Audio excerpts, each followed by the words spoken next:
Plus یہ کہ حج بھی ان دنوں میں. اب حج کی عبادت ایسی ہے کہ باقی سال کے دنوں میں آپ ساری عبادتیں جمع کر لیں لیکن حج کو تو جمع نہیں کر سکتے. عثمان النہدی کہتے ہیں کانوا یعظمون 3 عشرات، ہمارے جو سلف تھے، ہمارے پہلے کے جو مسلمان تھے، وہ 3 عشروں کی بڑی تعظیم کیا کرتے تھے، پر زور زور سے پڑھتے تھے. لوگوں کو یاد آتا تھا، بازار والوں کو، وہ بھی ان کی دیکھا دیکھی زور سے پڑھتے تھے، یہاں تک کہ پورا بازار گونج جایا کرتا تھا. یہ تکبیر آج ہمارے معمولات میں نہیں ہے. فتعرضوا لها لعله ان يصيبكم نفحة منها فلا تشقون بعدها ابدا او كما قال النبی صلی اللہ علیہ وسلم. محترم بزرگوں اور عزیز دینی بھائیوں،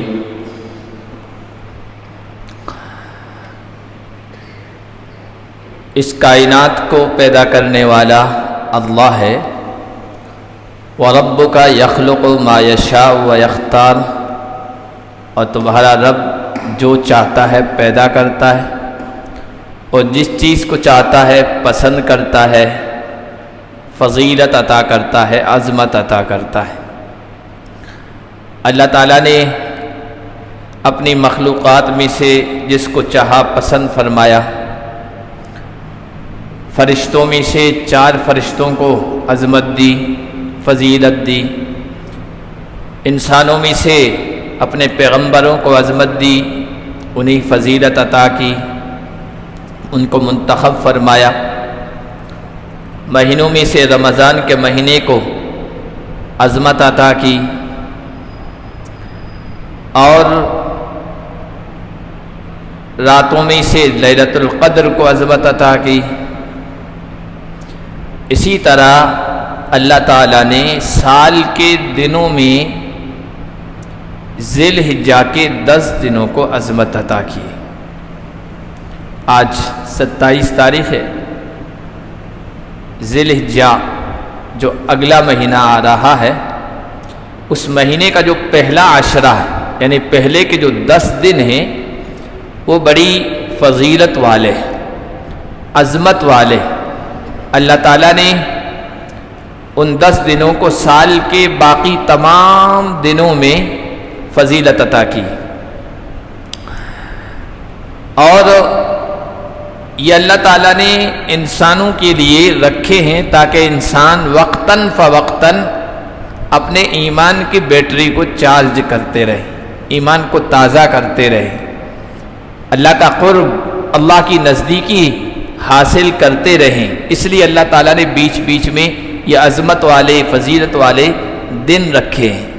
اور اللہ کے نبی صلی اللہ علیہ وسلم کا ارشاد ہے ان لربکم فی ایام دہرکم نفحات.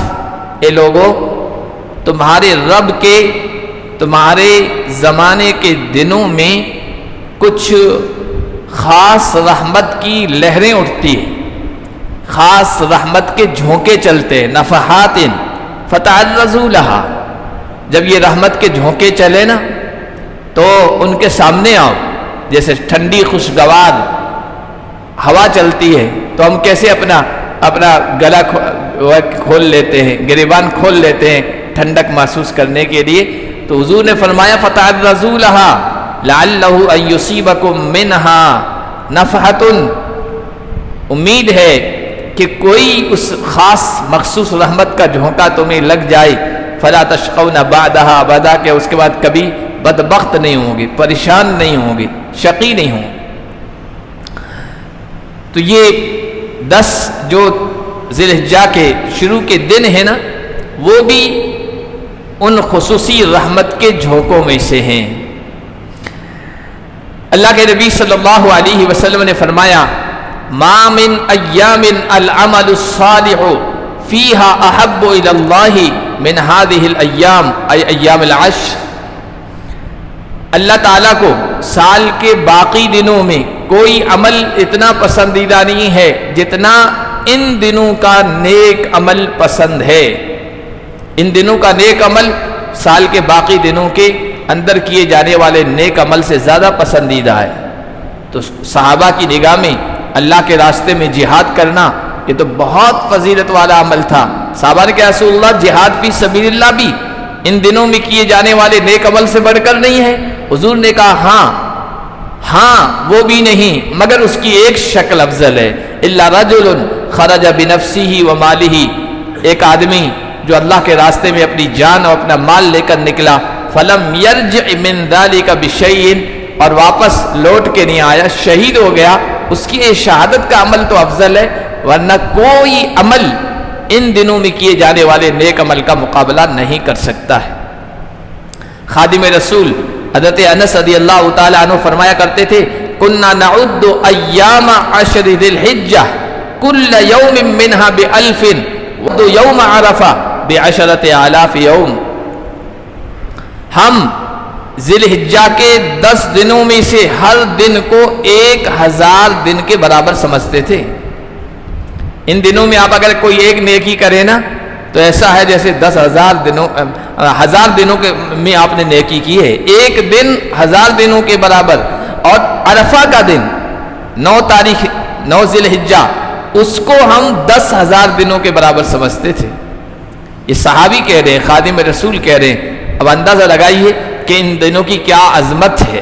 حضرت ابن عباس رضی اللہ تعالی عنہ فرمایا کرتے تھے، فَإِنَّ صِيَامَ يَوْمٍ مِّنْهَا يَعْدِلُ صِيَامَ سَنَةٍ، ذی الحجہ کے 10 دن، 10واں دن تو عید کا دن ہے، اس دن تو روزہ نہیں رکھنا ہے، لیکن شروع کے جو 9 دن ہیں ان دنوں میں سے ایک دن کا روزہ 1 سال کے روزے کے برابر ہے۔ وَإِنَّ الْأَعْمَالَ تُضَاعَفُ فِيهَا ب700 ضِعْفٍ، ان دنوں میں کیا جانے والا کوئی بھی نیک عمل 700 گنا اس کا اجر بڑھا دیا جاتا ہے، اس کا ثواب بڑھا دیا جاتا ہے۔ یہ عظمت ہے اس عشرے کی، ان 10 دنوں کی، ذی الحجہ کے شروع کے 10 ایام کی۔ اب ذہن میں یہ سوال آتا ہے، اٹھتا ہے کہ اس عشرے کی، ان 10 دنوں کی یہ فضیلت کیوں ہے؟ اس کی وجہ کیا ہے؟ سبب کیا ہے؟ اس کی وجہ علماء کرام نے یہ لکھی کہ ایک تو یہ کہ جو اہم اور عظیم عبادات اسلام میں وہ سب ان 10 دنوں میں جمع ہو جاتی۔ ان 10 دنوں کے علاوہ کوئی اور دن ایسا نہیں ہے سال کا جس میں یہ سب عبادتیں جمع ہو جاتی۔ جیسے ان دنوں میں آپ روزہ رکھ لیں، صدقہ خیرات کر دیں، زکوٰۃ ادا کریں، زکوٰۃ نکال لیں، نماز پڑھ لیں، قرآن کی تلاوت کر لیں، کوئی اور نیکی کے بے شمار کام ہیں ان دنوں میں آپ کر لیں، یہ سب ان دنوں میں جمع ہو سکتے ہیں۔ پلس یہ کہ حج بھی ان دنوں میں۔ اب حج کی عبادت ایسی ہے کہ باقی سال کے دنوں میں آپ ساری عبادتیں جمع کر لیں، لیکن حج کو تو جمع نہیں کر سکتے نا، حج تو انہی دنوں میں ہوگا، تو حج بھی انہی دنوں میں ہے۔ اس لیے جو اسلام کی بڑی اہم العبادات، یعنی عبادات کی ماں ہے، جڑ ہیں، اصل ہیں، وہ سب ان 10 دنوں میں آپ کر سکتے ہیں، ان 10 دنوں میں جمع ہو جاتی ہے۔ اس وجہ سے سال کے تمام دنوں میں یہ ذی الحجہ کے 10 دن افضل ہیں۔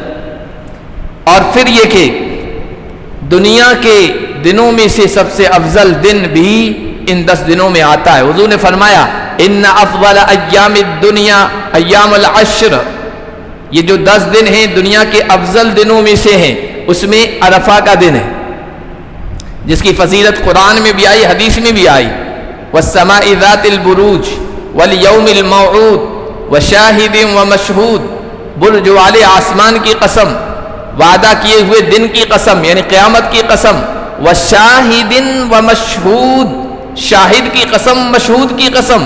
علماء کرام نے لکھا کہ مشہود عرفہ کا دن ہے اور شاہد جمعہ کا دن ہے، جمعہ کے دن کی بھی قسم کھائی جا رہی ہے، تو یہاں مشہود جو ہے نا وہ عرفہ کا دن ہے، اس سے مراد ہے، اس کی قسم کھائی جا رہی ہے۔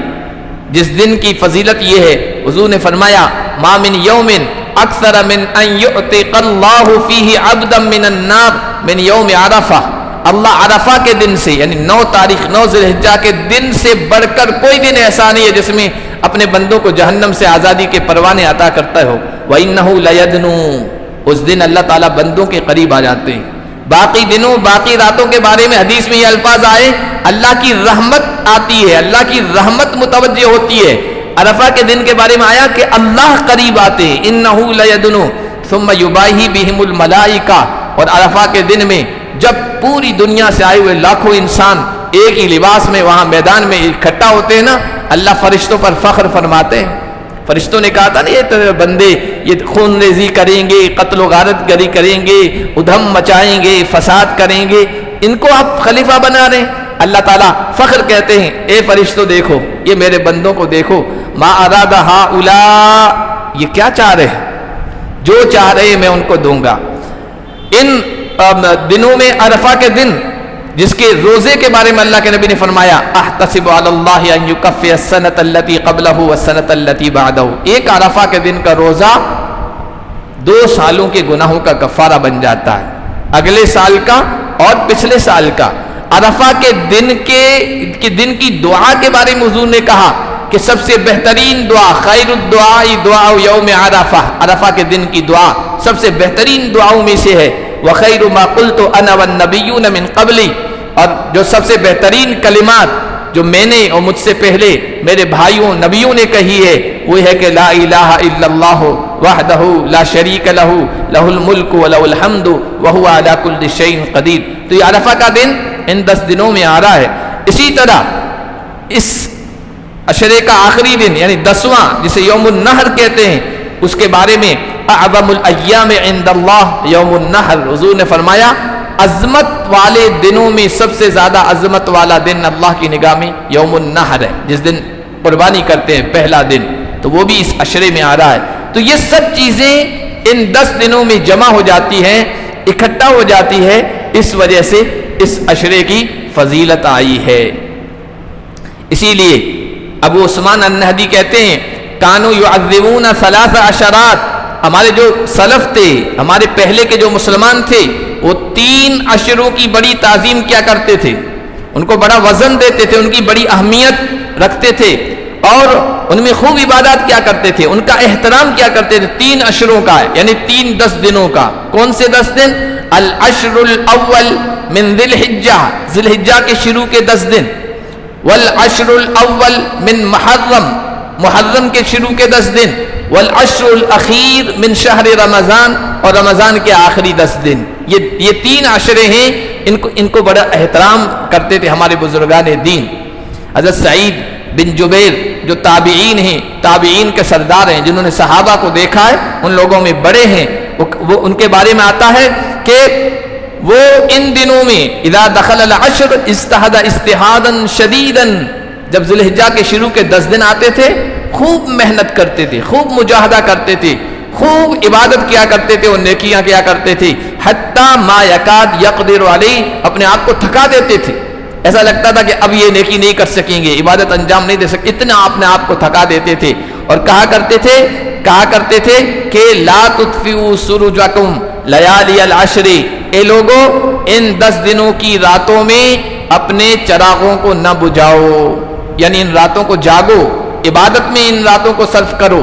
تو اس عشرے کے بارے میں ہمارے اسلاف کا جو رویہ تھا، بزرگان دین کا، جو دین کو سمجھتے تھے، دین کی اہمیت کو سمجھتے تھے اور دنوں کی عظمتوں کو سمجھتے تھے، ان کا یہ رویہ تھا، یہ معاملہ تھا۔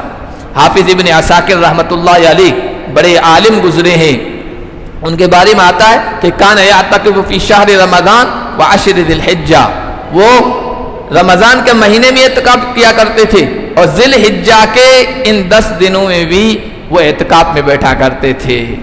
حضرت موسیٰ کے بارے میں آپ حضرات نے پڑھا ہوگا جو تفسیر میں بیٹھتے ہیں، حضرت موسیٰ علیہ السلام کو اللہ تعالیٰ نے تورات دینے کے لیے بلایا کوہ طور پہ اور کہا کہ 30 دن یہاں رہو، اعتکاف کرو، ٹھہرو یہاں۔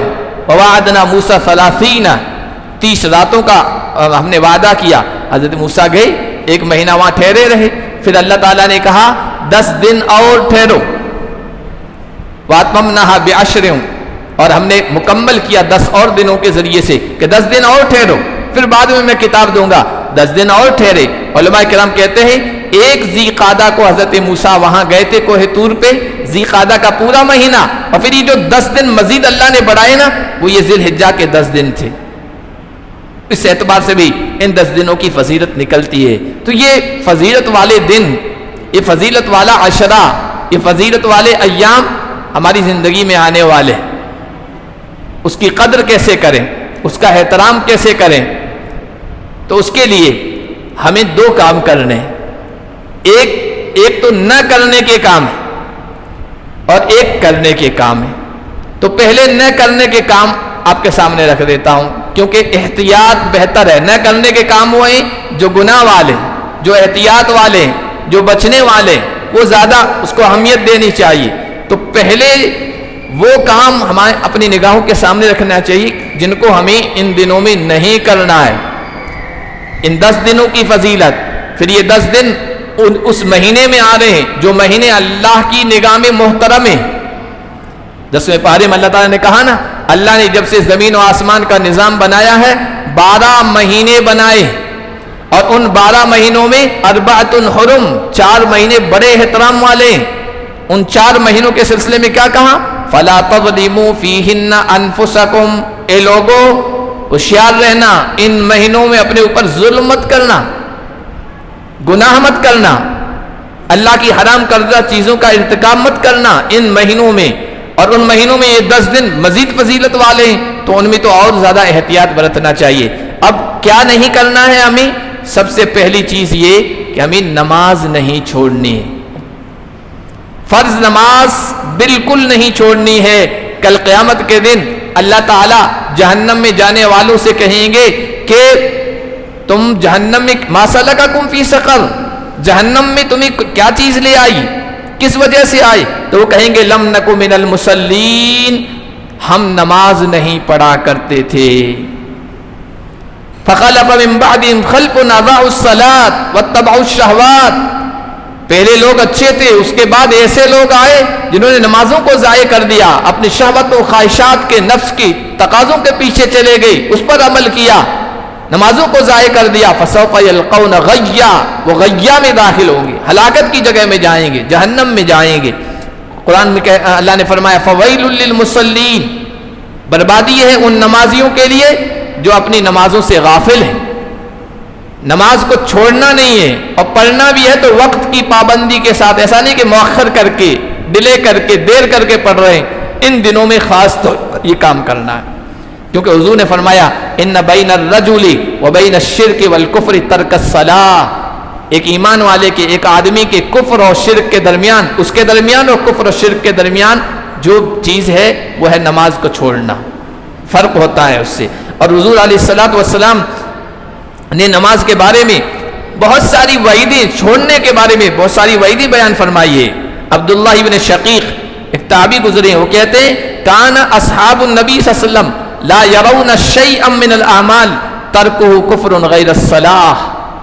اللہ کے نبی کے جو صحابہ تھے وہ کسی بھی عمل کے چھوڑنے کو کفر نہیں سمجھتے تھے نماز کے علاوہ.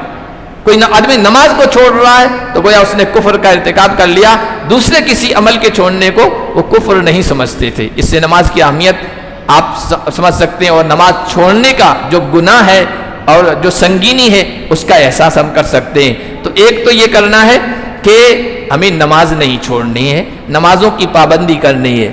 دوسری جس چیز سے بچنا ہے خاص طور پر ان دنوں میں، اور ان دنوں میں بچیں گے، اللہ سے مانگیں گے تو دوسرے دنوں میں بھی اللہ توفیق دے دے گا، ان چیزوں سے بچا لے گا.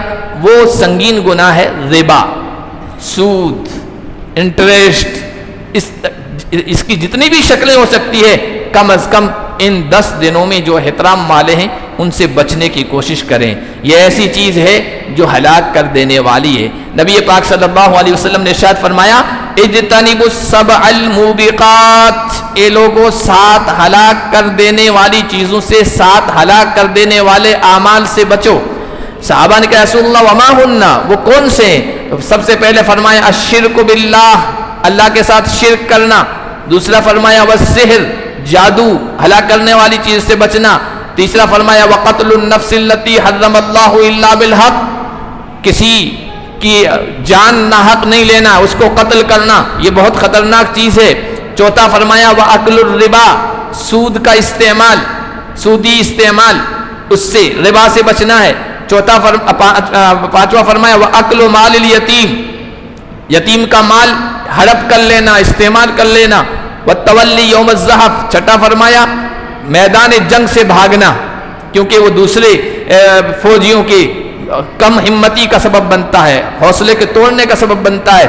اور ساتواں فرمایا وقذف المحصنات المؤمنات الغافلات، مومن عورتیں ہیں، سیدھی سادی ہیں، پاک دامن ہے، ان پر الزام لگانا، تہمت لگانا زناکاری و بدکاری کی کا ان 7 خطرناک قسم کے گناہوں سے بچنا، ان میں ایک ہے اکل الربا۔ تو ان دنوں میں خاص طور پر اس چیز سے بھی بچنا ہے۔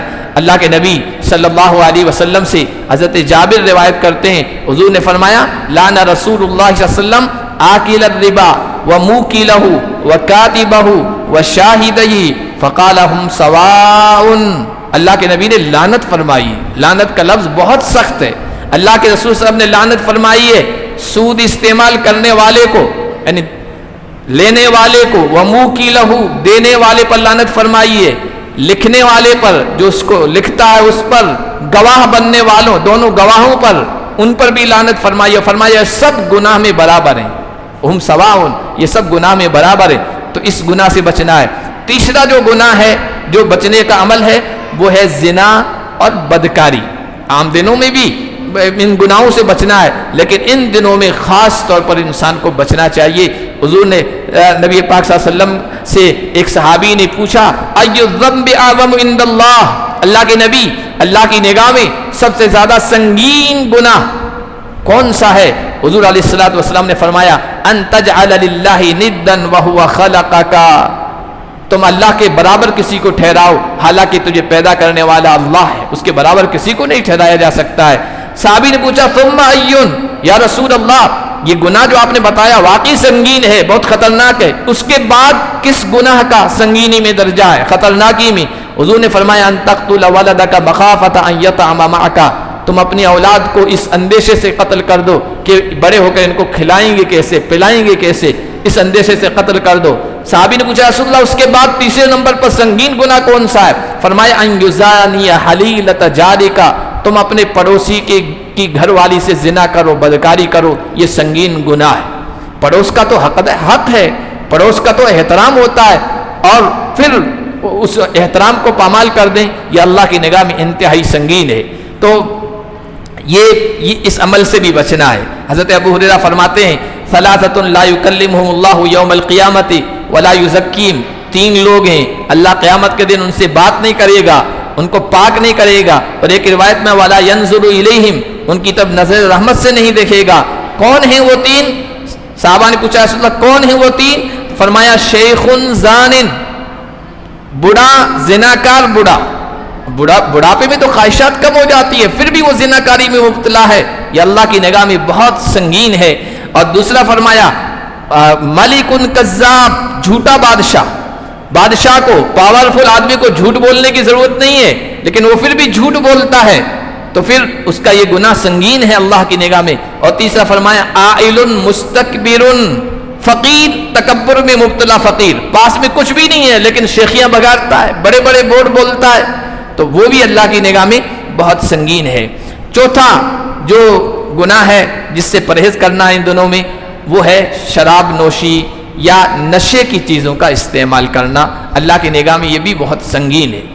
شراب پینا، شراب نوشی کرنا، نشے کی چیزیں، نشاور چیزوں کا استعمال کرنا۔ حضرت ابو درداء کہتے ہیں اوصانی خلیلی، میرے خلیل، میرے دوست یعنی حضور صلی اللہ علیہ وسلم نے مجھے وصیت کی، اور اس میں فرمایا اللہ کے نبی صلی اللہ علیہ وسلم نے فرمایا لا تشرب الخمر، شراب مت پینا، شراب کے قریب بھی مت جانا، فإنها مفتاح كل شر، کیونکہ ہر شر و برائی کی کنجی یہ شراب ہے۔ میں واقعات سنا تھا کیسے وہ برائی کی کنجی اور بنیادیں، لیکن وقت نہیں ہے۔ حضور علیہ الصلوۃ والسلام نے فرمایا، حضرت انس کہتے ہیں لعن رسول اللہ، اللہ کے نبی نے جو رحمت والے نبی ہیں لعنت فرمائی ہے شراب میں 10 قسم کے لوگوں پر۔ کس پر؟ عاصرہا، شراب بنانے والے، نچوڑنے والے پر، معتصرہا، جو نچوڑنے کا کہہ رہا ہے، بنانے کا کہہ رہا ہے، آرڈر دے رہا ہے اس پر، والمعصورۃ لہ، جس کے لیے بنائی گئی ہے اس پر، حاملہا، شراب اٹھانے والے، لے جانے والے پر، والمحمولۃ لہ، جس کے لیے لے جائی جا رہی ہے اس پر، بائعہا، بیچنے والے پر، والمبیوعۃ لہ، جس کے لیے بیچی جا رہی ہے اس پر، ساقیہا، پلانے والے پر، والمستقاۃ لہ، جس کے لیے پلائی جا رہی ہے، یعنی جس نے آرڈر دیا شادی میں شادی والا تو نہیں پلاتا ہے نا، جو مالک ہے وہ کہتا ہے میرے مہمانوں کو پلاؤ، یا دوسرے موقعوں پر بھی وہ کارٹون کے کارٹون لا کے رکھ دیتا ہے، انتخابات ووٹنگ کے موقع پر جو پینے والے باتیں پیتے ہیں تو جس کے لیے پلائی جا رہی ہے، ان سب پر 10 ایسے لوگوں پر لعنت فرمائی. تو یہ سنگین گناہ ہے، اس سے بھی بچنا ہے. پانچواں گناہ جو بچنے والا ہے ان دنوں میں، جس سے ہمیں احتیاط کرنا چاہیے، وہ ہے ظلم. ظلم بڑے سے بڑا بھی ہو سکتا ہے، چھوٹے سے چھوٹا بھی ہو سکتا ہے. ظلم کا مطلب ہوتا ہے حق تلفی کرنا. کسی بندے کی حق تلفی نہ کریں، کوئی چھوٹی سے چھوٹی چیز ہو یا بڑی سے بڑی چیز، زمین ہے، پلاٹ ہے، جائیداد ہے، روپے پیسے ہیں، کسی میں بھی کسی کا حق نہیں مارنا ہے. حضور نے فرمایا کہ من ظلم من الارض شیئا طوقه من 7 ارضین، اگر کوئی کسی کی زمین میں سے، پلاٹ میں سے ذرہ برابر بھی ظلم کرے گا، دبا لے گا، تو کل قیامت کے دن 7 زمینوں کا طوق اس کے گلے میں ڈالا جائے گا. کوئی معمولی 7 زمینوں کا طوق اس کے گلے میں ڈالا جائے گا. اسی طرح اگر کوئی مالدار آدمی ہے، گنجائش والا ہے، استطاعت والا ہے، اس کے اوپر کسی کا پیسہ ہے لیکن وہ ادا نہیں کر رہا ہے استطاعت کے باوجود، حضور نے فرمایا مطل الغنی ظلم، مالدار کا ٹال مٹول کرنا یہ بھی ظلم ہے. اور حضور علیہ الصلوۃ والسلام نے فرمایا من اقتطع حق امرئ مسلم بیمینہ فقد اوجب اللہ لہ النار، جو جھوٹی قسم کھا کر کسی مسلمان کا حق دبا لے گا، کسی مسلمان کا حق اپنے قبضے میں لے لے گا، اللہ اس کے لیے جہنم کو واجب کر دے گا. وحرم علیہ الجنہ، اس پر جنت کو حرام قرار دے گا. تو ایک صحابی نے کہا رسول اللہ وَإِن كَانَ شَيْئًا يَسِيرًا، معمولی چیز ہو تب بھی. حضور نے فرمایا وَإِن قَضِيبًا مِّنْ أَرَاكَ، اگر پیلو کے درخت کا مسواک بھی ہونا تب بھی اس کے لیے یہی سزا ہے. مسواک کیا چیز ہوتی ہے؟ 10 روپے کی 15 روپے کی چیز ہے، آپ خریدنے جائیں 10-15 روپے میں 20 روپے میں مل جاتی ہے. کہا اتنی بھی دبا لے گا اس پر جہنم واجب، جنت حرام. تو ان گناہوں سے بچنا ہے. پھر کرنے کے چیزیں، کرنے کے اعمال ہیں، ان میں آپ جو کر سکتے ہیں ان 10 دنوں میں، جن کے والدین زندہ ہیں وہ ان کی خدمت کریں، ان کے ساتھ حسن سلوک کریں. جن کے والدین زندہ نہیں ہیں ان کے لیے ایصال ثواب کر دیں، صلہ رحمی کریں، رشتہ داروں کے ساتھ اچھا سلوک کریں. آپ کے رزق میں بھی اضافہ ہوگا، عمر میں بھی اضافہ ہوگا. اللہ کو سب سے محبوب و پسندیدہ اعمال میں سے ایک عمل اللہ پر ایمان لانا، وصلۃ الرحم، اور رشتہ داروں کے ساتھ اچھا سلوک کرنا ہے. اسی طرح اگر خاندان میں، ملنے جلنے والوں میں، دوست و احباب میں آپس میں تعلقات کی خرابی ہے تو ان میں درستگی لانے کی کوشش کرنا، ان کے تعلقات کو ٹھیک کرنا، یہ اللہ کی نگاہ میں بہت اچھا عمل ہے. وہ ان دنوں میں کریں. یہاں تک کہ تعلقات کو اچھا بنانے کے لیے اگر آپ کو جھوٹ بولنے کی ضرورت پڑے نا تو حدیث میں آتا ہے کہ وہ جھوٹ اللہ کی نگاہ میں جھوٹ نہیں ہے جو 2 آدمیوں کے درمیان محبتیں پیدا کرے. لیس الکذاب الذی یصلح بین الناس، وہ آدمی جھوٹا نہیں ہے جو لوگوں کو درمیان صلح کروائے اور جو بات ان دونوں میں سے کسی نے نہیں کی ہے لیکن ایسی بات ان دونوں کو جا کے پہنچائے جس سے محبت پیدا ہو جائے. تو یہ بھی اچھی چیز ہے، بھلائیوں کا حکم دینا. اور خاص طور پر ان دنوں کا جو عمل ہے وہ ہے ذکر، اللہ کا ذکر. اب ذکر میں حدیث میں آیا ان دنوں کے لیے خاص طور پر فَأَكْثِرُوهُنَّ مِنَ التَّسْبِيحِ وَالتَّحْمِيدِ وَالتَّحْلِيلِ، اے لوگوں ان دنوں میں الحمدللہ خوب کہو، لا الہ الا اللہ خوب پڑھو، الحمدللہ اور سبحان اللہ خوب پڑھو. اللہ کی تسبیح بیان کرنا ہے اور اللہ کی بڑائی بیان کرنا ہے. ایک سنت جو عام طور پر ان دنوں کی مہجور ہے، چھوٹ گئی ہے اور امت کے لوگوں کے افراد میں نہیں ہے، وہ یہ ہے 1 ذی الحجہ کا چاند دکھتے ہی پورے 10 دن تک بلکہ ایام تشریق تک تکبیر پڑھنا ہے، اللہ اکبر کے نعرے لگانا ہے اور زمزموں کو گونجوانا ہے. یہ آج ہماری چھوٹ گئی ہے. بخاری شریف میں روایت موجود ہے، حضرت عبداللہ ابن عمر، حضرت ابو ہریرہ، ان دونوں کا عمل تھا کہ ان دنوں میں ذی الحجہ کے شروع کے 10 دنوں میں بازاروں میں جاتے تھے، راستوں میں جاتے تھے اور اللہ اکبر زور زور سے پڑھتے تھے. لوگوں کو یاد آتا تھا، بازار والوں کو، وہ بھی ان کی دیکھا دیکھی زور سے پڑھتے تھے، یہاں تک کہ پورا بازار گونج جایا کرتا تھا. یہ تکبیر آج ہمارے معمولات میں نہیں ہے. ہم نے عرفہ کے فجر سے جو تکبیر شروع ہوتی ہے نمازوں کے بعد، اس کو تو ہم پابندی سے پڑھتے ہیں 13 کی عصر تک. وہ تکبیر مقید ہے، یعنی وہ وقت کے ساتھ، نماز کے ساتھ مقید کر دی گئی، پابند کر دی گئی. ایک ہے تکبیر مطلق، 1 ذی الحجہ سے ان دنوں میں ہر وقت، ہر ٹائم، ہر طرح سے آپ کبھی بھی پڑھ سکتے ہیں. یہ بھی عمل صحابہ کا عمل تھا، تو اس کو بھی ہمیں زندہ کرنا چاہیے، کیونکہ قرآن کریم میں اللہ تعالیٰ نے ان دنوں کے بارے میں فرمایا وَلْيَذْكُرُوا اللَّهَ فِي أَيَّامٍ مَّعْلُومَاتٍ. جو یہ معلوم دن ہیں، یہ جو 10 دن، ان میں لوگوں کو چاہیے کہ اللہ کا ذکر خوب کریں، اللہ کی بڑائی بیان کریں. تو ان دنوں کا یہ مسنون عمل ہے جو ہمیں کرنا چاہیے. اللہ پاک ہم سب کو ذی الحجہ کے ان شروع کے 10 دنوں کی فضیلت کو سمجھنے کی اور پھر ان میں نیک اعمال کرنے کی توفیق عطا فرمائے.